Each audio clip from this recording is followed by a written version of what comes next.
عطا الله شاه بخاری رحمت الله علیه چې کله جیل کو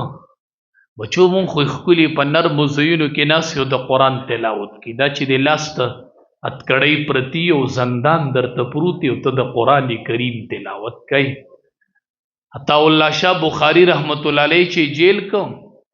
وی ماسختن مې په جیل کې د سوره یوسف تلاوت شروع او ټول غیر مسلم دي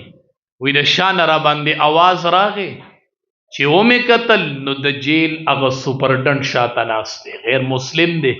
ما ته وی شاه صاحب بس کرو بس نور تلاوت په دلته نه کوي وی چې ما ورته وکتلو دا اننګي په اوښکو کې پټ پراتو داسې د اوښکو سیلاب پې را روان دی ما ته وی حضرت نور تلاوت به نه کوې دلته مې ولې ما ته وی حضرت بس کا دومره مې وجړل که دا تلاوت اوږدی حضرت په دې ځای رانه نوره ساه خیږي نور را کتاب نشته دی نور طاقت نه لرم بس نور به دلته تلاوت نه